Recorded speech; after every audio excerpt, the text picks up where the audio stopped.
CPM പോലുള്ളൊരു party വളരെ പിറകിലായിരുന്നു. ഈ ഒരു കാഴ്ചപ്പാടിൻ്റെ കാര്യത്തിൽ വളരെ യാന്ത്രികമായ നിലപാടാണ് CPIM അന്നും ഉള്ളത്, ഇന്നും ഉള്ളത്. CPIയിൽ ചിലരാണ് വ്യത്യസ്തമായിട്ട് ചിന്തിച്ചുകൊണ്ടിരുന്നത്. അവരിപ്പോഴും നിൽക്കുന്നത് പഴയ സോവിയറ്റ് മാർക്സിസ്റ്റിൻ്റെ കാലത്താണ്, സ്റ്റാലിൻ്റെ മാർക്സിസ്റ്റ് ചിന്തയുടെയും പ്രയോഗത്തിൻ്റെയും കാലത്താണ്. അത് ഔട്ട്ഡേറ്റഡാണ്. അതിനൊരു ഇനി ഭാവിയിൽ ഒരു പ്രസക്തിയില്ല. ക്ലാസ് കയറാത്ത ആളുകൾ, പരീക്ഷ നേരെ എഴുതാത്തവർ, വ്യാജ സർട്ടിഫിക്കറ്റ് ഉണ്ടാക്കുന്നവർ, അവരൊക്കെ വിദ്യാർത്ഥി പ്രസ്ഥാനത്തെ നയിക്കുമ്പോൾ പഴയ അനുഭവങ്ങൾ ഓർത്ത് വിലപിക്കാൻ മാത്രമേ മാഷപ്പുള്ളവർക്ക് കഴിയുള്ളൂ. CPIയുടെ ഇന്നത്തെ തലമുറയിലെ പരിസ്ഥിതിവാദിയായ മന്ത്രി എന്നാണ് പ്രസാദ് അറിയപ്പെടുന്നത്. പരിസ്ഥിതിവാദിയായ മന്ത്രിയാണ് ഇത്തരം കാര്യങ്ങൾ ചെയ്തുകൊണ്ടിരിക്കുന്നത്. അതുകൊണ്ട് അത് അവരുടെ രാഷ്ട്രീയ അവബോധത്തിൻ്റെ പരിമിതിയുടെ പ്രശ്നമാണ്. GST വരുമ്പോൾ 5000 കോടി കേരളത്തിന് കിട്ടുമെന്ന് പറഞ്ഞ ആളാണ് തോമസ് ഐസക്. തമിഴ്നാടും ബംഗാളും GST എതിർത്തുകൊണ്ടിരുന്നപ്പോൾ GST അനുകൂലിക്കുകയും GST നടപ്പാക്കുന്ന ദിവസം കേരളത്തിൽ പ്രത്യേക നിയമസഭാ സമ്മേളനം വിളിച്ചു ചേർക്കുകയും ചെയ്ത ആളാണ് തോമസ് ഐസക്. കേരളത്തിൻ്റെ പൊതുമണ്ഡലത്തിൽ അരനൂറ്റാണ്ടിലേറെ കാലമായിട്ട് പ്രവർത്തിച്ചു കൊണ്ടിരിക്കുന്ന ഒരു ഗുരു തുല്യനായിട്ടുള്ള വ്യക്തിയാണ് പ്രൊഫസർ K. അരവിന്ദാക്ഷൻ. ധാരാളം കാലം അധ്യാപകനായിട്ട് അദ്ദേഹം പ്രവർത്തിച്ചു. ദീർഘകാലത്തെ പൊതുപ്രവർത്തന പരിചയം അദ്ദേഹത്തിനുണ്ട്. കഴിഞ്ഞ കുറേ വർഷങ്ങളായിട്ട് അദ്ദേഹം നിരന്തരമായിട്ട് വിവിധ മാധ്യമങ്ങളിൽ നമ്മുടെ സാമ്പത്തിക, സാമൂഹിക, രാഷ്ട്രീയ വിഷയങ്ങളെക്കുറിച്ച് എഴുതിക്കൊണ്ടിരിക്കുന്നു. യഥാർത്ഥത്തിൽ പ്രൊഫസർ M. N. വിജയന് ശേഷം മലയാളിക്ക് അവകാശപ്പെടാവുന്ന ഒരു പൊതുവായിട്ടുള്ള ഒരു ഗുരു തുല്യനായിട്ടുള്ള വ്യക്തിത്വമാണ് പ്രൊഫസർ അരവിന്ദാക്ഷൻ്റേത്. അദ്ദേഹം സമീപകാലത്ത് അദ്ദേഹത്തിൻ്റെ കൃതികൾ സമാഹരിച്ചു. തിരിച്ചു പിടിക്കാം പ്രകൃതിയെയും മനുഷ്യനെയും എന്ന പേരിലാണ് ഈ പുസ്തകം ഇറങ്ങിയിരിക്കുന്നത്. ജനശക്തി ബുക്സിന് വേണ്ടി ഈ പുസ്തകം തയ്യാറാക്കിയത്, അതിൻ്റെ പ്രവർത്തനങ്ങളിൽ സഹകരിച്ചത്, അതിൽ പ്രൊഫസർ അരവിന്ദാക്ഷനുമായിട്ട് ഒരു അഭിമുഖം നടത്തിയത് പ്രശസ്ത എഴുത്തുകാരനും ചിന്തകനുമായ KS ഹരിഹരനാണ്. ഈ പുസ്തകത്തെക്കുറിച്ച് ചർച്ച ചെയ്യാനായിട്ട് ഇവിടെ എത്തിയിരിക്കുന്നത് ഹരിഹരനാണ്. ഹരിഹരൻ, സ്വാഗതം. ഈ പ്രൊഫസർ അരവിന്ദാക്ഷൻ്റെ ഈ പുസ്തകത്തിനകത്ത് വളരെ വ്യത്യസ്തമായിട്ടുള്ള നിരവധി വിഷയങ്ങൾ അദ്ദേഹം കൈകാര്യം ചെയ്യാൻ ശ്രമിക്കുന്നുണ്ട്. പ്രധാനമായിട്ടും സാമ്പത്തിക വിഷയങ്ങൾ, ഫൈനാൻസ് മൂലധനവുമായിട്ട് ബന്ധപ്പെട്ട വിഷയങ്ങൾ, അതിന് പുറമെ നമ്മുടെ ഇക്കോണമിയുടെ വിഷയങ്ങൾ, അതിൽ തന്നെ പാരിസ്ഥിതികമായിട്ടുള്ള വിഷയങ്ങളുമായിട്ട് ബന്ധ പ്രശ്നങ്ങൾ, മനുഷ്യൻ്റെ തുല്യതയുടെ പ്രശ്നങ്ങൾ, ഇങ്ങനെ പല വ്യത്യസ്തമായിട്ടുള്ള വിഷയങ്ങൾ ഒരു സമഗ്രമായ കാഴ്ചപ്പാടിൽ അദ്ദേഹം അവതരിപ്പിക്കുന്നുണ്ട്. ഈ പുസ്തകം താങ്കൾ ഇതിൻ്റെ പ്രസാധനത്തിൽ പങ്കെടുത്ത പ്രധാനപ്പെട്ട വ്യക്തി എന്ന നിലയിൽ ഈ പുസ്തകം മലയാളിയോട് പറയുന്ന പ്രധാനപ്പെട്ട സന്ദേശം എന്താണ് എന്നാണ് താങ്കൾ വിചാരിക്കുന്നത്? അരവിന്ദാക്ഷൻ മാഷുടെ പുസ്തകത്തിൻ്റെ ഒരു സവിശേഷതയായിട്ട് എനിക്ക് തോന്നിയത്, ഒരേ സമയം ദേശീയ രാഷ്ട്രീയത്തെയും കേരളത്തിൻ്റെ രാഷ്ട്രീയത്തെയും അദ്ദേഹം അഭിസംബോധന ചെയ്യുന്നു എന്നുള്ളതാണ്. അദ്ദേഹത്തിൻ്റെ അടിസ്ഥാന മേഖല സാമ്പത്തിക ശാസ്ത്രമാണ്. അതുകൊണ്ട് തന്നെ സാമ്പത്തിക ശാസ്ത്രത്തിൻ്റെ ഒരു കണ്ണിലൂടെയാണ് അദ്ദേഹം എല്ലാ കാര്യങ്ങളെയും കാണുന്നത്. പക്ഷേ ഈ പുസ്തകത്തിൻ്റെ ഒരു പ്രത്യേകത, എന്നെ സംബന്ധിച്ച് മാഷ് ഈ പുസ്തകം ചെയ്യാൻ വേണ്ടി ഏൽപ്പിക്കുമ്പോൾ 100ഓളം ലേഖനങ്ങൾ വന്നിരുന്നു. 50 ലേഖനമാണ്. അത് 50ആക്കി ചുരുക്കേണ്ടി വന്നു. 2010 മുതലുള്ള ലേഖനങ്ങളുണ്ടായിരുന്നു. അപ്പം മിക്കവാറും ഒരു 2015 ശേഷം 2025 വരെയുള്ള ഈ ഒരു 10 വർഷത്തെ ഇടവേളയിലുള്ള ലേഖനങ്ങളാണ് പൊതുവിൽ തിരഞ്ഞെടുത്തത്. അതിൽ തന്നെ കേരളത്തിൻ്റെ സമ്പദ്ഘടനയുമായി ബന്ധപ്പെട്ടും കേരളത്തിൻ്റെ സാമ്പത്തിക നയവുമായി ബന്ധപ്പെട്ടുള്ള ലേഖനങ്ങൾക്കാണ് കൂടുതൽ ഊന്നൽ കൊടുത്തത്. കാരണം കേരളത്തെക്കുറിച്ച്, കേരളത്തിൻ്റെ എക്കോണമിയെക്കുറിച്ച് പറയുക പലപ്പോഴും ഒരു ഇടതുപക്ഷ സാമ്പത്തിക നയത്തിലൂടെ പോകുന്ന പ്രദേശമാണ് കേരളം എന്നാണ് പൊതുവിൽ CPIയും CPIയും ഒക്കെ പറഞ്ഞുകൊണ്ടിരിക്കുന്നത്. മാഷ് ഇപ്പോഴും CPIയുമായി ബന്ധപ്പെട്ട് നിൽക്കുന്ന ഒരാളാണ്. പാർട്ടി മെമ്പർഷിപ്പ് പേരിനുണ്ട്, പക്ഷേ CPI പിന്തുടരുന്ന സാമ്പത്തിക നയങ്ങളോടും മാഷക്ക് വിയോജിപ്പുണ്ട്. അതുപോലെ തന്നെ CPM സ്വീകരിച്ചിട്ടുള്ള സാമ്പത്തിക നയത്തെയും മാഷ് അതിരൂക്ഷമായിട്ട് ഈ പുസ്തകങ്ങളിൽ വിമർശിക്കുന്നുണ്ട്. സമ്പദ്ഘടനയുടെ രംഗത്ത് എങ്ങനെയാണ് കേരളം ഒരു ധൂർത്തിൻ്റെ പര്യായമായി മാറുന്നതെന്ന് സ്ഥാപിക്കാൻ പല ലേഖനങ്ങളിലും മാഷ് ശ്രമിക്കുന്നുണ്ട്.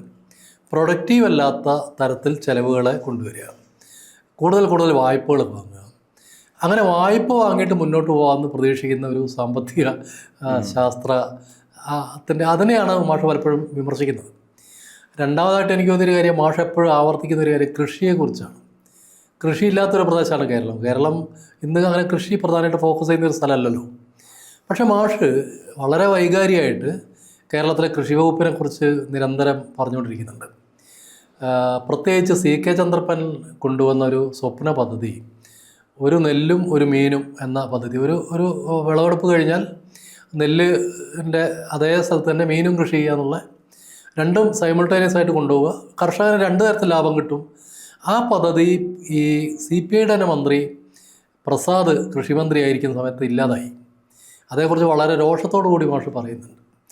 സത്യത്തിൽ എനിക്ക് തോന്നിയ ഒരു കാര്യം, ഈ പരിസ്ഥിതി എന്ന വിഷയത്തെ കുറേ കൂടി ആധുനികമായ വിഷയമാണത്. മാഷൊരു 90 വയസ്സിനടുത്തുള്ള ഒരാളാണ്. പക്ഷേ മാഷ അതിനെ വളരെ നിരന്തരം ആവർത്തിച്ച് ഈ പാരിസ്ഥിതിക പ്രശ്നത്തെക്കുറിച്ച് ഇതിനകത്ത് പറയുന്നുണ്ട്. ഞാൻ ഇൻ്റർവ്യൂവിൽ മാഷോട് ചോദിക്കുന്നുണ്ട് എന്താണ് അങ്ങനെ ഒരു രീതിയിലേക്ക് പോയത്. മാഷ് പറയുന്നത് KV സുരേന്ദ്രനാഥിൻ്റെ ഒരു പാരമ്പര്യത്തിൽ നിന്നുകൊണ്ട് അതിലൂടെ വന്നതുകൊണ്ടുള്ളൊരു മാറ്റമാണെന്നാണ് പറയുന്നത്. കാരണം അവരൊക്കെ ആശാനെന്ന് വിളിച്ചിരുന്ന സുരേന്ദ്രനാഥാണ് പരിസ്ഥിതിയും മാർക്സിസവും തമ്മിലുള്ള പരസ്പര ബന്ധത്തെക്കുറിച്ച് കുറേ കൂടി കമ്മ്യൂണിസ്റ്റ് പാർട്ടിക്കകത്തൊരു ചർച്ച കൊണ്ടുവന്നത്. ആ ചർച്ചയുടെ സ്വാഭാവികമായൊരു വികാസം മാഷയുടെ ഈ സമീപനത്തിലുണ്ട്. കാരണം അതിന് തലക്കെട്ട് തന്നെ നമുക്ക് മനുഷ്യനെയും തിരിച്ചു പിടിക്കേണ്ടതുണ്ട്, പ്രകൃതിയെയും തിരിച്ചു പിടിക്കേണ്ടതുണ്ട്. അതൊരു അത്ഭുതകരമായ ഒരു സംഗതിയാണ്. ഈ പാരിസ്ഥിതികമായിട്ടുള്ള ഒരു കാഴ്ചപ്പാട് അത് എനിക്ക് തോന്നുന്നത് വളരെ പ്രധാനമായിട്ട് കേരളത്തിലെങ്കിലും ഉയർന്നു വന്നിട്ടുണ്ടാവുക ഈ സൈലന്റ് വാലി പ്രക്ഷോഭവും അതിനുശേഷം വന്നിരിക്കുന്ന പൊതുവായിട്ടുള്ള കേരളത്തിൻ്റെ ഈ വികസനത്തെക്കുറിച്ചുള്ള കാഴ്ചപ്പാടുകളുമായി ബന്ധപ്പെട്ടാണ്. പക്ഷെ അതിൽ CPIയിൽ തന്നെ അദ്ദേഹം ഉന്നയിക്കുന്ന പല പേരുകളും, അദ്ദേഹത്തിൻ്റെ സഹപ്രവർത്തകൻ ആദ്യകാലത്ത് അദ്ദേഹം മഹാരാജാസ് കോളേജിൽ പഠിക്കുന്ന കാലത്ത് അന്ന് കൂടെയുണ്ടായിരുന്ന UC കോളേജിലൊക്കെ പഠിക്കുന്ന കാലത്ത് കൂടെയുണ്ടായിരുന്ന സഹപ്രവർത്തകരിലെ ISFൻ്റെ പ്രവർത്തകരിൽ ഒരാളായിട്ട് ചന്ദ്രപ്പനെ അദ്ദേഹം മെൻഷൻ ചെയ്യുന്നുണ്ട്. പിന്നീടാണ് ഈ പറയുന്ന സുരേന്ദ്രനാഥ് അടക്കമുള്ള ഒരുപാട് പേരെ അദ്ദേഹത്തിൻ്റെ പ്രധാനപ്പെട്ട കൂട്ടാളികളായിട്ട് പറയുന്നത്.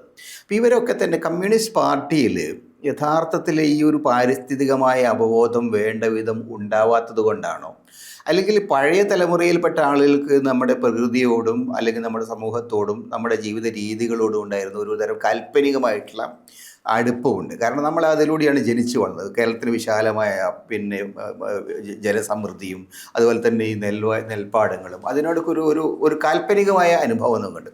പക്ഷേ ഈ പുതിയ തലമുറ അവർ ജീവിക്കുന്നത് വളരെ വളരെ വ്യത്യസ്തമായിട്ടൊരു കാലഘട്ടത്തിലാണ്.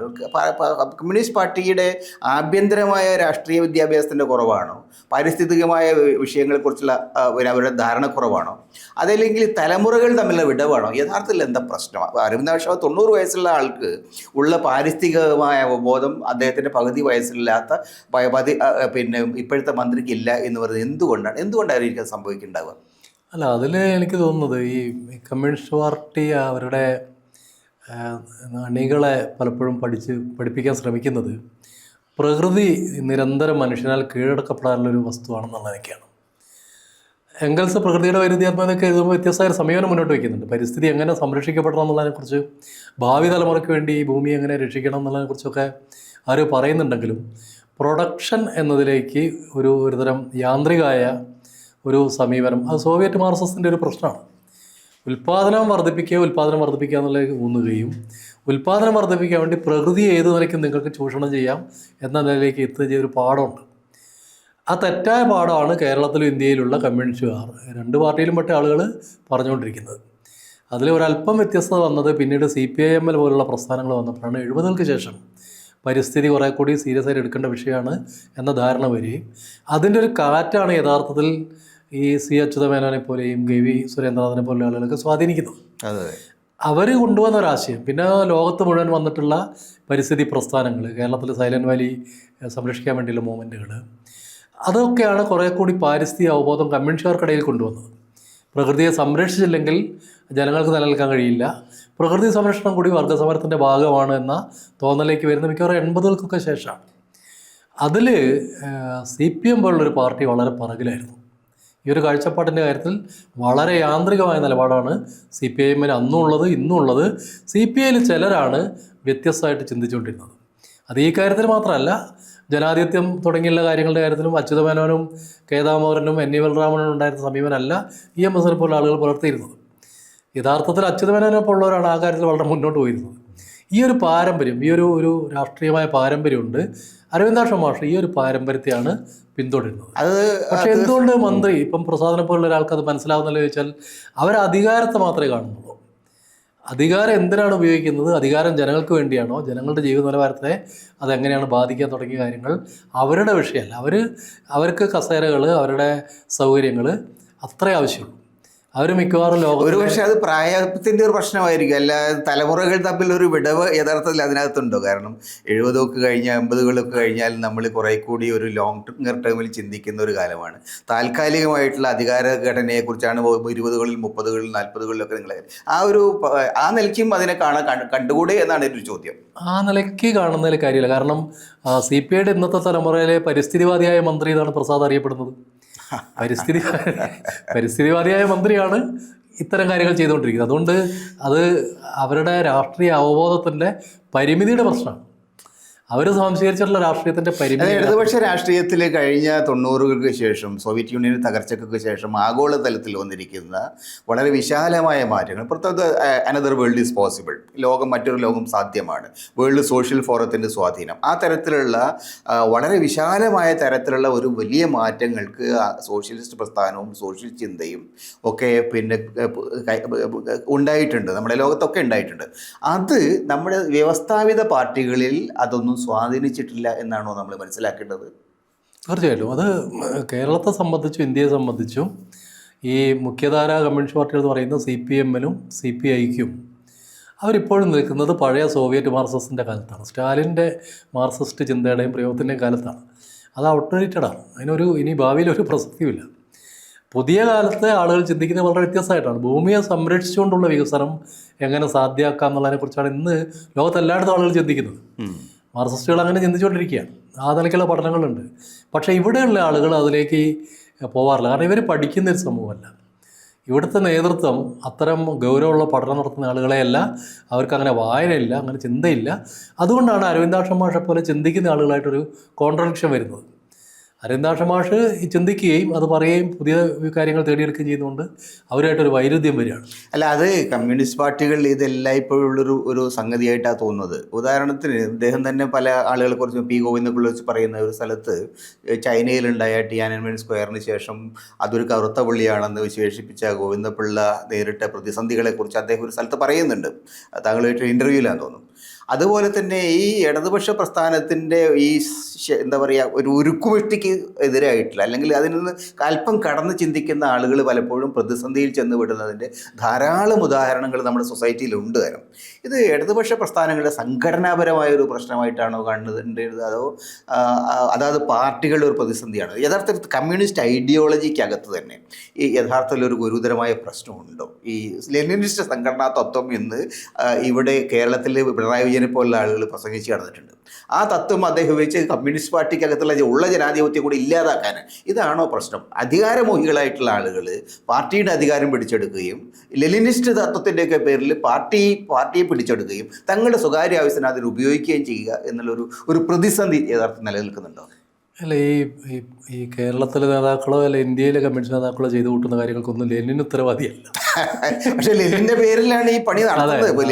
ഇവർ ചെയ്യുന്നത് ഒരു ഫ്യൂഡൽ സ്വഭാവത്തിലുള്ള കുറേ നേതാക്കൾ വരിക, അവരുടെ ഒരു കൈക്കരുത്ത് പ്രയോഗിച്ചുകൊണ്ട് പാർട്ടിയെ പിടിച്ചെടുക്കുക.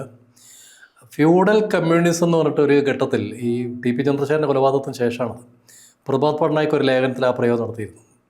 അത് വലിയ ചർച്ചയായി. അങ്ങനെ ഫ്യൂഡൽ കമ്മ്യൂണിസം എന്ന് പറയാതെ ഒരു സംഗതി ഉണ്ടോ? അദ്ദേഹം ഉദ്ദേശിച്ചത് ഒരു തരത്തിലും രാഷ്ട്രീയമായിട്ട് ജനാധിപത്യവൽക്കരിക്കപ്പെടാത്ത ഒരു നേതൃത്വം വന്നിട്ട് പാർട്ടിയെ പിടിച്ചെടുക്കുകയാണ്. അതിനവർ ഉപയോഗിക്കുന്ന തത്വം ലെനിനിസ്റ്റ് തത്വമാണ്. ലെനിൻ്റെ പാർട്ടിക്കകത്ത് ഒരേ സമയം സിനായേവിനും ട്രോട്സ്കിയൊക്കെ സാധനം ഉണ്ടായിരുന്നു. അവരൊക്കെ പിന്നീട് സ്റ്റാലിൻ വരുമ്പോഴാണ്. ലെനിൻ്റെ കാലത്ത് പാർട്ടിക്കകത്തുണ്ടായിരുന്നു, പാർട്ടിന് പുറത്താക്കിയിട്ടില്ല. വ്യത്യസ്ത അഭിപ്രായമുള്ളവർ അതിനകത്ത് നിൽക്കുന്നുണ്ട്. സ്റ്റാലിൻ വരുമ്പോൾ അവർക്ക് നിൽക്കാൻ പറ്റില്ല, അവർ ജീവൻ ബാക്കിയിട്ടില്ല. അപ്പോൾ ഇത് ലെനിൻ്റെ കുറ്റമല്ല. ഈ യഥാർത്ഥത്തിൽ അത് സ്റ്റാലിന് ശേഷം വന്ന അധികാര കേന്ദ്രീകരണത്തിൽ മാതൃകയാക്കി എടുത്തിട്ട് അതിനൊരു പരിചയമാക്കിയിട്ട് ഉപയോഗിക്കുന്നതാണ്. അരവിന്ദാക്ഷൻ മാഷ് പല ഘട്ടങ്ങളിലും ഈ ഒരു സംഗതിക്കെതിരെ പറയുന്നുണ്ട്. അതിരൂക്ഷമായിട്ട് അദ്ദേഹം ഈ കമ്മ്യൂണിസ്റ്റ് പാർട്ടിക്കകത്ത് അധികാരം പ്രയോഗിക്കപ്പെടുന്നതിനെക്കുറിച്ച് വിമർശിക്കുന്നുണ്ട്. പല ലേഖനങ്ങളിൽ അത് ആവർത്തിച്ച് വരുന്നുണ്ട്. അല്ല, അതിൻ്റെ ഒരു ഉദാഹരണം അദ്ദേഹത്തിന് അനുഭവപ്പെട്ടിട്ടുണ്ട്. ആ പുസ്തകത്തിൽ തന്നെ ബാലചന്ദ്രൻ അതിലത് പറയുന്നുണ്ട്. അദ്ദേഹം എറണാകുളം മഹാരാജാസ് കോളേജിലെ ദീർഘകാലം പ്രിൻസിപ്പളായിരുന്ന മനുഷ്യനാണ്. അവിടെ പഠിച്ചിട്ടുള്ള ആളാണ്. ആ സ്ഥാപനത്തിൻ്റെ മഹത്തായ ഒരു പാരമ്പര്യത്തെക്കുറിച്ച് ഓർമ്മയുള്ള ആളാണ്. അവിടെയുള്ള വിദ്യാർത്ഥികൾ പിന്നെ ഒരാളെ ഗവർണർ ചാൻസലറെ തന്തയ്ക്ക് വിളിക്കുന്നത് മര്യാദയല്ല എന്ന് അദ്ദേഹം പറഞ്ഞതായിട്ട് മലയാളികൾക്ക് അറിയാം. അതിന് അദ്ദേഹത്തിന് കിട്ടിയ എന്താ പറയുക പ്രതിഫലം എന്ന് പറയുന്നത് ആരിഫ് മുഹമ്മദ് ഖാൻ എന്ന പേരിനെ അരവിന്ദ് മുഹമ്മദ് ഖാൻ എന്ന പേരിൽ ആക്കിക്കൊണ്ട് അദ്ദേഹത്തെ അപമാനിക്കുന്നൊരു അന്തരീക്ഷമുണ്ടായി. അത് 50കളുടെ തുടക്കത്തിൽ 54-55 കാലത്ത് വിദ്യാർത്ഥി പ്രസ്ഥാനത്തിൻ്റെ ഭാഗമായിരുന്ന ആളാണ്. അന്ന് ASF ആണ് ഉണ്ടായിരുന്നത്. പിന്നീടാണ് SFI ആയിട്ട് പുതിയൊരു പ്രസ്ഥാനം വന്നത്. അന്ന് മുതലേ ഏതാണ്ട് 75 വർഷം മുമ്പ് മുതലേ ഈ പ്രസ്ഥാനത്തിൻ്റെ ഭാഗമായിരുന്ന ഒരാളെ ആരിഫ് മുഹമ്മദ് ഖാൻ്റെ ശിഷ്യനായിട്ട് ചിത്രീകരിക്കുന്ന അവസ്ഥ, അത് വിദ്യാർത്ഥി പ്രസ്ഥാനത്തിൻ്റെ തകർച്ചയാണോ, അധ്യാപക പ്രസ്ഥാനത്തിനാണ്, നമ്മുടെ വിദ്യാഭ്യാസ സമീപനത്തിൻ്റെ പ്രശ്നമാണ്? എന്താണ് ഇതിൻ്റെ അകത്തുള്ള പ്രശ്നം? അല്ല, അതിൽ മാഷ് അത് കുറേ കൂടി വിശദീകരിച്ച് പറയുന്നുണ്ട്. കേരളത്തിലെ ക്യാമ്പസുകളിൽ എന്താണ് നടക്കുന്നതെന്നുള്ളൊരു ഏകപക്ഷീയമായ ഒരു വിജയങ്ങളാണല്ലോ ഉണ്ടാകുന്നത്. പലപ്പോഴും മറ്റുള്ളവർക്ക് നോമിനേഷൻ കൊടുക്കാൻ പോലും കഴിയാറില്ല. അപ്പോൾ അതൊക്കെ കൊട്ടി ഒഴിച്ചിട്ട് വലിയ വിജയം പലയിടത്തും മത്സരമില്ല. അപ്പോൾ അങ്ങനെ കൃത്യമായി ഉണ്ടാക്കിയെടുത്തൊരു ഭൂരിപക്ഷത്തിൻ്റെ മുകളിലാണ് ഈ കാര്യങ്ങൾ നടക്കുന്നത്. അപ്പോൾ മഹാരാജാസ് കോളേജിൽ മാഷ് ഉയർത്തിയ വിമർശനം അത് വസ്തുതാപരമായ വിമർശനമാണ്, ശരിയായ വിമർശനമാണ്.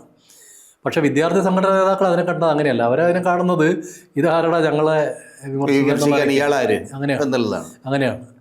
മാഷ് അതിൽ കൃത്യമായിട്ട് പറഞ്ഞൊരു കാര്യം, മഹാരാജാസ് കോളേജിൽ പഠിക്കുന്ന സമയത്ത്, അതുപോലെ തന്നെ ആലുവ UC കോളേജിൽ മാഷ് പഠിക്കുന്ന സമയത്ത് ഏറ്റവും നല്ല വിദ്യാർത്ഥി സംഘടനാ പ്രവർത്തനങ്ങളുടെ മാതൃകയായിട്ട് അവിടുത്തെ പ്രിൻസിപ്പൾ പറഞ്ഞത് മാത്യു കുര്യനെ കുറിച്ചാണ്. ഇന്ത്യയിലെ ഏറ്റവും വളരെ പ്രശസ്തനായ ഇക്കോണമിസ്റ്റ്, ലോക പ്രശസ്തനായ രാജ്യസഭാ മെമ്പർ ആയിരുന്നു. അപ്പോൾ മാത്യു കുര്യൻ നന്നായി പഠിക്കുന്ന, മാത്യു കുര്യൻ അവിടുത്തെ ചെയർമാനായിരുന്നു. എറണാകുളം മഹാരാജാസ് കോളേജ് ചെയർമാനായിട്ട് വന്നു. അപ്പോൾ ഏറ്റവും നന്നായി പഠിക്കുന്ന ഒരു വിദ്യാർത്ഥിയാണ് ചെയർമാനായിട്ട് വരുന്നത്. അയാളുടെ പഠനത്തിൽ വിട്ടുവീഴ്ച കാണിക്കുന്നില്ല. അധ്യാപകർക്കെല്ലാം പ്രിയപ്പെട്ട ആളാണ്, വിദ്യാർത്ഥികൾക്ക് പ്രിയപ്പെട്ട ആളാണ്. കാരണം അന്ന് ASF ഒരു 10 പേര് പോലും ഇല്ലാത്ത സംഘടനയാണ്. പക്ഷേ ചെയർമാനായിട്ട് അദ്ദേഹം തിരഞ്ഞെടുക്കപ്പെടുകയാണ്. അദ്ദേഹം അതിൻ്റെ ശേഷമുള്ള കാലത്തും അതിൻ്റെ അക്കാഡമിക്കായ കാര്യങ്ങളിലും എല്ലാം മുന്നോട്ട് പോകുന്നു, രാഷ്ട്രീയ പ്രവർത്തനത്തിൽ മുന്നോട്ട് പോകുന്നു. ഇന്ത്യയിൽ തന്നെ അറിയപ്പെടുന്നു, ലോകത്തിൽ തന്നെ അറിയപ്പെടുന്നു, വലിയ സാമ്പത്തിക ശാസ്ത്രജ്ഞനാകുന്നു. അപ്പോൾ ഒരു മാതൃക മാത്യു കുര്യനാണ്. ഇന്നിപ്പോൾ ക്യാമ്പസിലൊരു മാത്യു കുര്യൻ്റെ മാതൃകയില്ല. ഇന്നിപ്പം ഗുണ്ടകളുടെ മാതൃകയാണ്. അതൊരു പ്രശ്നമാണ്. വിദ്യാർത്ഥി സംഘടനാ പ്രവർത്തനത്തിൽ വിദ്യാഭ്യാസം വേണ്ടാത്ത ആളുകൾ, അല്ലെങ്കിൽ ക്ലാസ് കയറാത്ത ആളുകൾ, പരീക്ഷ നേരെ എഴുതാത്തവർ, വ്യാജ സർട്ടിഫിക്കറ്റ് ഉണ്ടാക്കുന്നവർ, അവരൊക്കെ വിദ്യാർത്ഥി പ്രസ്ഥാനത്തെ നയിക്കുമ്പോൾ പഴയ അനുഭവങ്ങൾ ഓർത്ത് വിലപിക്കാൻ മാത്രമേ മാഷപ്പുള്ളവർക്ക് കഴിയുള്ളൂ. അത് ഒരുപാട് തലങ്ങളിൽ അരവിന്ദാക്ഷൻ മാഷ് ഈ പുസ്തകത്തിനകത്ത് ആവർത്തിച്ച് പറയുന്നൊരു കാര്യമാണ്. വിദ്യാർത്ഥി സംഘടനാ പ്രവർത്തനത്തിൻ്റെ ഗതി എങ്ങനെ പോയി, എന്തുകൊണ്ടത് കറക്റ്റ് ചെയ്യാൻ ഈ സംഘടനകളെ നിയന്ത്രിക്കുന്ന വലിയ നേതാക്കൾക്ക് പറ്റുന്നില്ല. MN ലോറൻസിനെ കുറിച്ച് അദ്ദേഹം പറയുന്നുണ്ട്. ബഹുമാനമുള്ള ആളുകൾ കൂട്ടത്തിൽ ലോറൻസ് ഒരു പ്രശ്നം, SFI ആയി ബന്ധപ്പെട്ട ഒരു പ്രശ്നം പരിഹരിക്കാൻ വേണ്ടി ലോറൻസ് വളരെ കർക്കശമായ നിലപാടെടുത്തതിനെ കുറിച്ച് മാഷ് പറയുന്നുണ്ട്. AKG സെൻറ്റർ പോയിട്ട് ലോറൻസിനെ കണ്ടതിനെ കുറിച്ച് പറയുന്നുണ്ട്. ഇന്നിപ്പോൾ അങ്ങനത്തെ ലോറൻസ്മാരൊന്നുമില്ല. ഇന്നിപ്പോൾ കുട്ടികളുടെ ഗൂണ്ടായുധത്തെ പ്രോത്സാഹിപ്പിക്കുന്ന ആളുകൾ മാത്രമേ നേതൃത്വത്തിലുള്ളൂ. അപ്പം നേതൃത്വം അങ്ങനെയായി മാറുന്നു. ഇത് കൂടുതൽ ഗുരുതരമായ ഒരു പ്രതിസന്ധിയിലേക്ക് കേരളത്തെ നയിക്കില്ല. കാരണം പുതിയ വളർന്നു വരുന്ന തലമുറയുടെ ഒരു രാഷ്ട്രീയ സ്വഭാവം, ഒരുതരം ലുംബൻ പ്രൊലറ്റേറിയറ്റ് എന്നൊക്കെ വിശേഷിപ്പിക്കുന്ന ഒരു കൂട്ടത്തിലുള്ള ആളുകളുടെ സമീപനവുമായിട്ട് യോജിച്ചു പോകുന്ന ഒരവസ്ഥയിലേക്ക് വന്നാൽ കേരളത്തിൻ്റെ രാഷ്ട്രീയ ഭാവിയെക്കുറിച്ച് നമ്മൾ വളരെ ഉത്കണ്ഠപ്പെടേണ്ട ഒരു അന്തരീക്ഷമല്ലേ ഉണ്ടാകുന്നത്. ഈ TP ചന്ദ്രശേഖരൻ്റെ കൊലപാതകത്തിന് ശേഷം CPM-നെ ന്യായീകരിക്കാൻ വേണ്ടി തോമസ് ഐസക് എഴുതിയൊരു പുസ്തകമുണ്ട്. ആ പുസ്തകത്തിനകത്ത് കേരളത്തിലെ കമ്മ്യൂണിസ്റ്റ് പാർട്ടിയുടെ സമകാലികമായ നേട്ടമായിട്ട് അദ്ദേഹം പറഞ്ഞത് ലുംബൻ പ്രോളിറ്റേറിയറ്റിനെ പാർട്ടിക്കകത്തേക്ക് കൊണ്ടുവരാൻ കഴിയുമെന്നുള്ളതാണ്. അല്ല, അവർക്ക് തന്നെ മെമ്പർഷിപ്പ് കൊടുക്കാനും അവരെ വളർത്തിയെടുക്കാനും സാധിച്ചു എന്നുള്ളതാണ്. കൊടിസുനിയാണ് ഈ ലുംബൻ പ്രോളിറ്റേറിയറ്റ് എന്ന് പറയുന്നത്. ഒരു ഉദാഹരണം, ആളുകൾ നേതൃത്വത്തിൽ അത്തരം ആളുകൾ വരികയാണ്. അപ്പോൾ ഈ ലുംബൻ പ്രോളിറ്റേറിയറ്റ് എന്ന് പറഞ്ഞ മാർക്സ് പണ്ട് മാറ്റി നിർത്തിയിരുന്ന വിഭാഗമല്ല. ലുംബൻ പ്രോളിറ്റേറിയറ്റ് ഇന്ന് പാർട്ടിക്ക് ആവശ്യമുള്ളവരാണ്. സ്വർണം കടത്താൻ ആവശ്യമുണ്ട്, മണൽ വാരാൻ ആവശ്യമുണ്ട്, കുന്നിടിക്കാൻ ആവശ്യമുണ്ട്, ടിപ്പർ ഓടിക്കാൻ ആവശ്യമുണ്ട്. അപ്പോൾ ഈ വിഭാഗം മുഴുവൻ പാർട്ടിയെ ഹൈജാക്ക്, പാർട്ടിയുടെ അലകും പിടിയും മാറ്റിയെടുത്തു. അതിന് സൈദ്ധാന്തിക ന്യായീകരണം ഉണ്ടാക്കാൻ തോമസ് ഐസക്കിനെപ്പോലുള്ള വലിയ പണ്ഡിതന്മാരുണ്ട്, വലിയ സാമ്പത്തിക വിദഗ്ധന്മാരുണ്ട്. അവർ ഈ ലുംബൻ പ്രോളിറ്റേറിയറ്റ് കമ്മ്യൂണിസ്റ്റ് പാർട്ടിയുടെ ഭാഗമായാലും സന്തോഷിക്കുന്നവരാണ്. എന്താണ് ഈ വാക്ക്, എങ്ങനെയാണ് മാർക്സ് ഈ വാക്ക് പ്രയോഗിച്ചതെന്നുള്ളത് പോലും ഐസക്കിനുള്ളവർക്ക് വിഷയമല്ല. കാരണം അവരൊക്കെ മുറിമൂക്കന്മാരാണ്, ഈ മുറിമൂക്കന്മാരുടെ രാജാക്കന്മാരാണ്. അതിൽ വേറെ ഒരു പ്രശ്നമുള്ളത്, ഈ മഹാരാജാസിലെ ഈ സംഭവത്തിന് ശേഷം പിന്നെ കേരളത്തിലെ ഒരുപാട് പേര് അരവിന്ദാക്ഷൻ മാഷയുടെ നേരെ ഉണ്ടായ അതിക്രമത്തിനോട് ശക്തമായ പ്രതിഷേധം ഉണ്ടായിരുന്നു.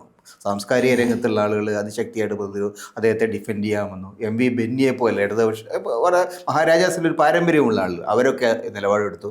പക്ഷേ അന്ന് CPIയുടെ പ്രധാനപ്പെട്ട അദ്ദേഹം പാർട്ടി സെക്രട്ടറി ആയതിനു ശേഷം പോലും ബിനോയ് വിശ്വത്തെ പോലുള്ള ആളുകൾ അങ്ങോട്ട് തിരിഞ്ഞു നോക്കിയിട്ടില്ല എന്നുള്ളൊരു. അപ്പം തോമസ് ഐസക്കിനെ മാത്രം കുറ്റം പറയണോ? അതിനിപ്പുറത്തും ആളുകളുണ്ടല്ലോ. അത് ശരിയാണ്. കാരണം ബിനോയ് വിശ്വത്തിനൊന്നും അങ്ങനെ എന്തെങ്കിലും ചെയ്യാൻ പറ്റുന്നൊരു സാഹചര്യം ഇല്ല. കാരണം ബിനോയ് വിശ്വത്തിൻ്റെ അടിസ്ഥാന പ്രശ്നം അദ്ദേഹം ഏതെങ്കിലും ഒരു CPIയുടെ ഏതെങ്കിലും ഒരു ഘടകത്തിൻ്റെ സെക്രട്ടറിയായി പ്രവർത്തിച്ച അനുഭവമുള്ള ആളല്ല. അത് നേരിട്ട് ചെന്ന് സംസ്ഥാന സെക്രട്ടറിയോ വേണം. ഒരു മണ്ഡലം സെക്രട്ടറിയോ ലോക്കൽ സെക്രട്ടറിയോ ഏരിയ സെക്രട്ടറിയോ ഒന്നും ആവാത്ത ഒരാൾ നേരിട്ട് അല്ല. അപ്പം അങ്ങനെയുള്ള ഒരാൾ യഥാർത്ഥത്തിൽ ഇദ്ദേഹം നേരിടുന്നത് ഒരു രാഷ്ട്രീയ ധാർമ്മിക പ്രതിസന്ധിയാണ്. കേരളത്തിൻ്റെ ഇന്നത്തെ ഒരു ഗുരുതരമായ ഒരു സാംസ്കാരികമായ വീഴ്ചയുടെ ലക്ഷണമാണ് ഈ അറ്റാക്ക് എന്ന് മനസ്സിലാക്കിക്കൊണ്ട് അദ്ദേഹത്തോട് ഐക്യദാർഢ്യം പ്രഖ്യാപിക്കുന്നതിൽ പരാജയപ്പെട്ടതിൻ്റെ സൂചന എന്താണെന്ന് ഞാൻ ചോദിക്കുന്നത്. അത് ഭയമാണ്. ആരെ ഭയക്കുന്നു? അവർ CPM ഭയക്കുന്നു, SFI ഭയക്കുന്നു, DYFI ഭയക്കുന്നു. ഒരു ഫാഷിസ്റ്റ് രാഷ്ട്രീയത്തിലേക്ക് മാറിക്കൊണ്ടിരിക്കുന്ന ഒരു സോഷ്യൽ ഫാസിസ്റ്റ് സംഘടനയെ ഭയക്കാണ് അവർ. അതിനെ ചെറുത്ത് നിൽക്കാനോ അഭിപ്രായം പറയാനൊന്നും ബിനോയ് വിശ്വം പറഞ്ഞാൽ ബിനോയ് വിശ്വത്തെയും സൈബർ വെട്ടുകിളികൾ ആക്രമിക്കും. ബിനോയ് പേടിത്തൊണ്ടരാണ്. അതുകൊണ്ട് ബിനോയ്ക്ക് പറയാൻ പറ്റില്ല. പക്ഷെ അരവിന്ദാക്ഷൻ മാഷ് ഭയമില്ലാത്തതുകൊണ്ട് മാഷ് നിരന്തരം പറഞ്ഞുകൊണ്ടിരിക്കുന്നു. ഒരുപാട് പേര് അത് ഏറ്റു പറയുന്നു. മാഷോട് എടുത്ത നിലപാട് ശരിയല്ല എന്ന് കേരളത്തിലെ വിദ്യാസമ്പന്നരായ ആളുകൾക്ക് മുഴുവൻ ബോധ്യമുണ്ട്. അവരെല്ലാം അത് ഏറ്റെടുക്കുകയും പറയുകയും ചെയ്യുന്നു. ആ അർത്ഥത്തിൽ ഈ പുസ്തകം യഥാർത്ഥത്തിൽ മാഷിൻ്റെ ഒരു ഏറ്റവും പ്രധാനപ്പെട്ട പുസ്തകമായിട്ടാണ് ഞാൻ കാണുന്നത്. കാരണം അദ്ദേഹം ചിന്തിക്കുന്നത് അത് കേരളത്തിൻ്റെ പൊളിറ്റിക്സ് മാത്രമല്ല, നരേന്ദ്രമോദിയായി ബന്ധപ്പെട്ട് അല്ലെങ്കിൽ അഖിലേന്ത്യാ അടിസ്ഥാനത്തിൽ BJP കൊണ്ടുവരുന്ന ഒരു ഫാസിസ്റ്റ് രാഷ്ട്രീയത്തെ കൂടി ഭാഷ നന്നായിട്ട് എതിർക്കുന്നുണ്ട്. അയോധ്യയിലെ ക്ഷേത്രത്തെക്കുറിച്ചുള്ള ലേഖനങ്ങളുണ്ട്. പാർലമെൻറ്റ് മന്ദിരം പൊളിച്ചു പണിയുന്നതിനെക്കുറിച്ച് പറയുന്നുണ്ട്. ബുൾഡോസർ ഉപയോഗിച്ച് പാവപ്പെട്ടൻ്റെ കൂര പൊളിക്കുന്നതിനെക്കുറിച്ച് പറയുന്നുണ്ട്. IMF എന്ന് അതുപോലെ മറ്റ് വലിയ വായ്പയുടെ കെടുതികളെക്കുറിച്ച് പറയുന്നുണ്ട്. ധൂർത്തിനെ കുറിച്ച് പറയുന്നുണ്ട്. അപ്പം വലിയ കോർപ്പറേറ്റുകൾക്ക് വേണ്ടി നടത്തുന്ന കറപ്ഷനെ കുറിച്ച് പറയുന്നുണ്ട്. അങ്ങനെ ഒരു വളരെ വലിയ വ്യത്യസ്തമായ വീക്ഷണങ്ങളുള്ള കേരളത്തെക്കുറിച്ചും ഇന്ത്യയെക്കുറിച്ചും വളരെ പുതിയ വീക്ഷണങ്ങളുള്ള ഒരു രാഷ്ട്രീയ ഇതിൽ നമ്മൾ മൊത്തത്തിൽ വായിക്കുമ്പോൾ നമുക്ക് കാണാൻ കഴിയുന്ന ഒരു കാഴ്ചപ്പാട് 90കൾക്ക് ശേഷം നമ്മുടെ ഡോക്ടർ മൻമോഹൻ സിംഗിൻ്റെ ലീഡർഷിപ്പിൽ തന്നെ കൊണ്ടുവന്നിരിക്കുന്ന ഒരു നിയോ ലിബറൽ ഇക്കണോമിക് പോളിസിയുണ്ട്. ആ ഇക്കണോമിക് പോളിസി അന്ന് മൻമോഹൻ സിംഗ് പറഞ്ഞത് നമ്മളുടെ രാജ്യത്തിൻ്റെ പിന്നോക്കാവസ്ഥ, സാമ്പത്തികമായ പ്രശ്നങ്ങൾ, തൊഴിലില്ലായ്മ, ഇതിനെയൊക്കെ പരിഹരിക്കാനുള്ള ഒരേ ഒരു മാർഗം എന്ന നിലയിൽ അടുത്ത 15 വർഷം കൊണ്ട് ഇന്ത്യയെ കുറച്ചുകൂടി മെച്ചപ്പെട്ട രാജ്യമാക്കും എന്ന് പറഞ്ഞുകൊണ്ടാണ് അദ്ദേഹം കൊണ്ടുവന്നത്. പക്ഷേ ആ നിയോ ലിബറൽ ഇക്കണോമിക് പോളിസിയുടെ കടുത്ത പരാജയം, അതിൻ്റെ തിരിച്ചടികൾ, അത് പിന്നീട് ഇടതുപക്ഷം തന്നെ ഏറ്റെടുത്തതിൻ്റെ ബംഗാളിലൊക്കെ ഉണ്ടായിരിക്കുന്ന ഈ നന്ദിഗ്രാം അതുപോലുള്ള വിഷയങ്ങളുമായിട്ട് ബന്ധപ്പെട്ടുണ്ടായിരിക്കുന്ന തർക്കങ്ങൾ, എങ്ങനെയാണ് ഇന്ത്യയിലെ ഇടതുപക്ഷ പ്രസ്ഥാനം ഒരു തകർച്ചയെ നേരിടുന്നതിലേക്ക് എത്തിച്ചേർന്നത് എന്ന് പല സ്ഥലത്തും അദ്ദേഹം വിശദീകരിക്കുന്നുണ്ട്. ഈ ഒരു കാഴ്ചപ്പാട്, അതായത് ഇടതുപക്ഷം അതിൻ്റെ അടിസ്ഥാനപരമായ രാഷ്ട്രീയ മൂല്യങ്ങളും അടിസ്ഥാനപരമായ രാഷ്ട്രീയ സമീപനങ്ങളും ഉപേക്ഷിച്ചുകൊണ്ട് ഒരു നിയോ ലിബറൽ ഇക്കണോമിക് പോളിസിയുടെ ഒരു പ്രചാരകരും അതിൻ്റെ പ്രയോക്താക്കളുമായി മാറി എന്നുള്ള അദ്ദേഹത്തിൻ്റെ വിമർശനം എത്രത്തോളം ശരിയുണ്ട് അതിനകത്ത്? 100% ശരിയാണ്. അത് ബംഗാളിൽ ജ്യോതിബസുവിന് ശേഷം വന്ന ഭരണക്രമത്തോടുള്ള ഒരുപക്ഷെ ജ്യോതിബാസു ജീവിച്ചിരുന്നപ്പോൾ തന്നെ വിമർശനങ്ങൾ ആരംഭിച്ചിട്ടുണ്ട്. ബുദ്ധദേവന്റെ ഭരണകാലത്താണുള്ളവർ നിരന്തരം ഈ സാമ്പത്തിക നയത്തിലെ വ്യത്യാസം, ട്രേഡ് യൂണിയൻ പ്രവർത്തനങ്ങൾക്ക് കുരുക്കിടുന്നത്, അങ്ങനെയുള്ള കാര്യങ്ങളെക്കുറിച്ച് അശോകമിത്രയാണ് നിരന്തരമായിട്ട് പറഞ്ഞുകൊണ്ടിരുന്നത്. കേരളത്തിൽ അശോകമിത്രയുടെ ഒരു വഴിയിലൂടെയാണ് യഥാർത്ഥത്തിൽ അരവിന്ദാക്ഷൻ മാഷ് സഞ്ചരിക്കുന്നത് എനിക്ക് തോന്നിയിട്ടുണ്ട്. ഈ ഓരോ ചെറിയ കാര്യത്തിൽ പോലും മാഷ് ശ്രദ്ധിക്കുകയും മാഷ് അതിനെ വിശദീകരിക്കുകയും മുന്നറിയിപ്പ് നൽകുകയൊക്കെ ചെയ്യുന്നുണ്ട്. കേരളത്തിൻ്റെ സമ്പദ്ഘടന നേരിടുന്ന പ്രതിസന്ധിയെക്കുറിച്ച് വളരെ സൂക്ഷ്മമായിട്ട് അദ്ദേഹം പറയുന്നുണ്ട്. കാരണം 6 ലക്ഷം കോടി രൂപയാണ് കേരളത്തിൻ്റെ കടം. കേരളം പോലെ വളരെ ചെറിയൊരു സമ്പദ്ഘടനയ്ക്ക് താങ്ങാനാവാത്തതാണ് ഈ 6 ലക്ഷം കോടി രൂപയുടെ കടം എന്നുള്ളത് മാഷ് പറയുന്നുണ്ട്. കേരളത്തിന് ഒരു തരത്തിലും രക്ഷപ്പെടാൻ കഴിയാത്ത ഒരു പതനത്തിലേക്ക് കേരളം എത്തി നിൽക്കുകയാണ്. അപ്പം മുമ്പ് പറഞ്ഞുകൊണ്ടിരുന്ന ഈ വലിയ കുട്ടിഘോഷിക്കപ്പെട്ട കേരള മോഡൽ എന്നൊക്കെ പറയുന്നത് പൊളിഞ്ഞ് പാപ്പരായി കഴിഞ്ഞിട്ടുണ്ട്. അതിൻ്റെ തകർച്ച പൂർണ്ണമായിക്കൊണ്ടിരിക്കുകയാണ്. ഒരു തരത്തിൽ രക്ഷപ്പെടാത്തൊരു സാമ്പത്തിക പ്രതിസന്ധിയിൽ നമ്മുടെ സംസ്ഥാനം പെട്ട് കിടക്കുകയാണ്. അപ്പം അത്തരം കാര്യങ്ങൾ ഇടതുപക്ഷത്തു നിന്ന് ഉന്നയിക്കുന്ന ഒരാൾ എന്ന നിലയ്ക്ക് മാഷിൻ്റെ അഭിപ്രായങ്ങൾക്ക് വളരെ പ്രസക്തി. അത് ഈ ഇതിനകത്ത് ഏറ്റവും പ്രധാനമായിട്ട് എനിക്ക് തോന്നുന്നു കഴിഞ്ഞ 10 വർഷമായിട്ട് കേരളത്തിലെ ഇടതുപക്ഷ സർക്കാർ മുന്നോട്ട് കൊണ്ടുവരുന്ന പല പദ്ധതികളെയും പല സമീപനങ്ങളെയും അതിശക്തമായിട്ടാണ് അദ്ദേഹം വിമർശിക്കുന്നത്. സിൽവർ ലൈനെ കുറിച്ച് സിൽവർ ലൈനിൻ്റെ വിഷയമായാലും ശരി, അതുപോലെ തന്നെ ഈ അമിതമായ കടം വാങ്ങൽ, കിഫ്ബി വഴിയുള്ള വികസന മാതൃക തുടങ്ങിയ കാര്യങ്ങളിൽ അദ്ദേഹം കർശനമായിട്ടൊരു പൊസിഷനാണ് എടുക്കുന്നത്. അത് ഇടതുപക്ഷത്തിൻ്റെ ആളുകളെ സംബന്ധിച്ചിടത്തോളം അത് അവർക്ക് അസ്വാരസ്യമുണ്ടാക്കുന്ന കാര്യത്തിലും തർക്കമൊന്നുമില്ല. പക്ഷേ ഈ ചർച്ചകളിൽ ഏറ്റവും പ്രധാനമായിട്ട് ഉന്നയിക്കപ്പെടുന്ന ഒരു വിഷയമായിട്ട് എനിക്ക് തോന്നിയത്, കേരളത്തിന് താങ്ങാൻ കഴിയുന്ന തരത്തിലുള്ള ഒരു ഇക്കണോമിക് ഒരു രീതിയാണ്, സാമ്പത്തിക ശാസ്ത്ര രീതിയാണ് നമ്മൾ അവലംബിക്കുന്നത്. ഈ കടം വാങ്ങിയ വികസനം എന്നുള്ളതിനോടുള്ള അദ്ദേഹത്തിൻ്റെ വിയോജിപ്പ്, തോമസ് ഐസക്കിനെ പോലുള്ള ആളുകൾ തന്നെ എന്താ പറയുക എക്സ്പ്ലെയിൻ ചെയ്യണത്, കിഫ്ബി അടക്കമുള്ള മാതൃക എക്സ്പ്ലെയിൻ ചെയ്യുന്നത്, നമ്മൾ വികസനം വരുന്ന സമയത്ത് അടിസ്ഥാനപരമായിട്ടുള്ള സൗകര്യങ്ങൾ വികസിക്കുന്നതനുസരിച്ച് ഇക്കോണമി വിൽ ജംപ്, അതിനൊരു ജംപ് സ്റ്റാർട്ട് ഉണ്ടാവും. അപ്പോൾ സ്വാഭാവികമായിട്ടും നമ്മുടെ വരുമാനം വർദ്ധിക്കും, സർക്കാർ നികുതി വരുമാനം വർദ്ധിക്കും. അപ്പം അതുകൊണ്ട് ഇപ്പോൾ ഉള്ള നമ്മുടെ സാമ്പത്തികമായ പ്രതിസന്ധിയിലല്ല, ഭാവി സാധ്യതകളിലാണ് നമ്മൾ കാണേണ്ടത്. ഭാവി ശോഭനമാണ്. അതുകൊണ്ട് ഇന്നത്തെ സാമ്പത്തികമായ കടക്കെണി എന്ന് പറയുന്നത് നിങ്ങളുടെ ഒരു ചിന്ത മാത്രമാണ്, നിങ്ങളുടെ ഒരു ഭീതി മാത്രമാണ്, അത് ഉണ്ടാവില്ല എന്നുള്ള ഒരു നിലപാടാണ് അവരൊക്കെ സ്വീകരിക്കുന്നത്. ഇത് എങ്ങനെയാണ് മാഷ് എക്സ്പ്ലെയിൻ ചെയ്യുന്നത്? മാഷ് അതിനോട് യോജിക്കുന്നില്ല. മാഷ് കൃഷി, വ്യവസായം, മറ്റു തരത്തിലുള്ള വരുമാന മാർഗങ്ങൾ കണ്ടെത്തൽ, കേരളത്തിൽ അങ്ങനെ വരുമാന മാർഗങ്ങൾ കണ്ടെത്താൻ കഴിയുന്നില്ല വിമർശനമുണ്ട്. ഇതിനകത്ത് നികുതി പിരിച്ചെടുക്കാൻ പറ്റുന്നില്ല, പുറമേ നിന്ന് വരുന്ന പണത്തെ ആ നിലയ്ക്ക് നമുക്ക് സമ്പദ്ഘടനയ്ക്ക് അനുകൂലമായിട്ട് ചാലിട്ട് ശരിയാക്കാൻ പറ്റുന്നില്ല. പിന്നെ തോമസ് ഐസക്ക് പറയുന്നതിനകത്ത് യാഥാർത്ഥ്യബോധമില്ല. കാരണം GST വരുമ്പോൾ 5000 കോടി കേരളത്തിന് കിട്ടുമെന്ന് പറഞ്ഞാണ് തോമസ് ഐസക്ക്. അതെ, കിട്ടിയില്ല. തമിഴ്നാടും ബംഗാളും GST എതിർത്തുകൊണ്ടിരുന്നപ്പോൾ GST അനുകൂലിക്കുകയും GST നടപ്പാക്കുന്ന ദിവസം കേരളത്തിൽ പ്രത്യേക നിയമസഭാ സമ്മേളനം വിളിച്ചു ചേർക്കുകയും ചെയ്ത ആളാണ് തോമസ് ഐസക്ക്. ഇപ്പോൾ പറയുന്നത് ഞങ്ങൾക്ക് 5000 കിട്ടിയില്ല എന്നാണ്. പിന്നെ അങ്ങനെ 5000 കിട്ടുമെന്ന് അദ്ദേഹം പറഞ്ഞത്. അദ്ദേഹത്തിൻ്റെ നിലപാടുകളൊക്കെ താൽക്കാലികമായിട്ടുള്ള കാഴ്ചപ്പാടിൻ്റെ ഭാഗമായിട്ട് ചെയ്യുന്നതാണ്. അത് വേറെന്തൊരു അജണ്ടയുടെ ഭാഗമാണ്. സാമ്പത്തിക ശാസ്ത്രത്തിൽ ടെർമിനേറ്റർ എന്നുള്ളൊരു വാക്കുണ്ട്. തോമസ് ഐസക്കാണ് കേരളത്തിലെ ടെർമിനേറ്റർ. അത് അഗ്രികൾച്ചറൽ ഇക്കോണമിയുടെ ടെർമിനേറ്റർ. നേരത്തെയുള്ള എല്ലാ കൃഷിയും അവസാനിക്കും, ഇവ മാത്രമേ ബാക്കിയുണ്ടാവും. അതുകൊണ്ട് ആ ടെർമിനേറ്ററാണ്, അതിൽ കാര്യമല്ല. ഐസക്കിനെ വലിയൊരു സാമ്പത്തിക ശാസ്ത്രജ്ഞനായി തെറ്റിദ്ധരിക്കുന്നതാണ് മലയാളികളുടെ ഏറ്റവും വലിയ പരാജയം എന്ന് പറയുന്നത്. ഇപ്പം രവിദാസ് മാഷെ പോലെ ഒരാൾ ഒരു 10-75 വർഷക്കാലത്തെ സാമ്പത്തിക ശാസ്ത്ര പഠനങ്ങളും അതിൻ്റെ അനുഭവങ്ങളും അത് പഠിപ്പിച്ചതും അതിൻ്റെ ഭാഗമായിട്ടുള്ള നിരീക്ഷണങ്ങളും ഒക്കെ വളരെ വളരെ പ്രധാനപ്പെട്ട ഒരുപാട് നിരീക്ഷണങ്ങൾ അദ്ദേഹം ഈ പുസ്തകത്തിലൂടെ മുന്നോട്ട് വയ്ക്കുന്നുണ്ട്. ഇത് ഭാവിയിലെ കേരളത്തിൽ അല്ലെങ്കിൽ നാളത്തെ കേരളത്തിൻ്റെ ഒരു രാഷ്ട്രീയത്തെക്കുറിച്ച്, സാമ്പത്തിക ശാസ്ത്രത്തെക്കുറിച്ച് ചിന്തിക്കുന്ന പുതിയ യുവതലമുറയിലെ യുവാക്കളെ എത്രത്തോളം ഈ പുസ്തകം സ്വാധീനിക്കുമെന്നാണ് വെച്ചാൽ, ഈ പുസ്തകം ആളുകൾ വായിക്കുകയും ഈ പുസ്തകത്തിൻ്റെ ആശയങ്ങൾ പുതിയ തലമുറ തങ്ങൾക്കിടെ രാഷ്ട്രീയ പ്രവർത്തനത്തിന് ഒരു മാതൃകയാക്കുകയും ചെയ്യേണ്ടത് പ്രധാനമായിട്ട് എനിക്ക് തോന്നുന്നു. അതിനുള്ള ശ്രമങ്ങൾ നടക്കുന്നുണ്ട്. ഇതൊക്കെ ഈ യുവതലമുറയിലേക്ക് പുസ്തകങ്ങൾ എത്തിക്കാനുള്ള, ചിന്തകൾ എത്തിക്കാനുള്ള എന്തെങ്കിലും ഒരു നീക്കങ്ങളോ ശ്രമങ്ങളോ നടക്കുന്നുണ്ട്? അതിൽ ഈ തോമസ് ഐസക്ക് മോഡൽ സാമ്പത്തിക ചിന്ത അല്ലാതെ അതിനെ കാണുന്ന ഒരുപാട് പേര് വേറെയുണ്ട്. ഇപ്പം KK ജോർജ് സാറിൻ്റെ കേരളീയ വികസന മാതൃകയുടെ പരിമിതിയെക്കുറിച്ച് ഉള്ള ആലോചനയും തുടങ്ങുന്ന ഒരു വലിയ പാരമ്പര്യമുണ്ട്. ജോർജ് സാറിൻ്റെ ശിഷ്യന്മാരായിട്ടുള്ള ഒരുപാട് കുട്ടികളിപ്പോൾ ഉണ്ട്. അവർ സാമ്പത്തിക രംഗത്ത് ഇടപെടുന്നുണ്ട്, പഠനത്തിൽ ഇടപെടുന്നുണ്ട്. KT രാമോഹനെ പോലുള്ള ആളുകളുണ്ട്. രാമോഹൻ BA പ്രകാശിനെ പോലുള്ള ആളുകളുണ്ട്. ഒരു തരത്തിലും കേരളം രക്ഷപ്പെട്ടില്ല എന്ന് ഉറപ്പില്ല. പ്രകാശാണ് ഇതിൻ്റെ അപ്പോൾ അങ്ങനെ ഒരു ധാരയുണ്ട്. ആ ധാരയെ മാധ്യമങ്ങളോ വലിയ പാർട്ടികളൊന്നും ശ്രദ്ധിക്കുന്നില്ലെങ്കിലും വളരെ ഗൗരവമായിട്ട് എക്കോണമിയിൽ വരുന്ന പ്രശ്നങ്ങളെ പഠിക്കുന്നവരും അത് പ്രചരിപ്പിക്കുന്നവരായ ഒരു തലമുറയുണ്ട്. ആ തലമുറയ്ക്ക് വലിയ ആവേശം കൊടുക്കുന്ന ഒരു മാർഗനിർദ്ദേശം കൊടുക്കുന്ന ഒരു പുസ്തകമായിട്ടാണ് ഞാനിതിനെ കാണുന്നത്. ഇത് ധാരാളം പേര് ആ നിലയ്ക്ക് പുതിയ തലമുറയിൽപ്പെട്ട സാമ്പത്തിക അധ്യാപകരും സാമ്പത്തിക ശാസ്ത്രജ്ഞരൊക്കെ വായിക്കുകയും ചർച്ച ചെയ്യുകയൊക്കെ ചെയ്യുന്നുണ്ട്.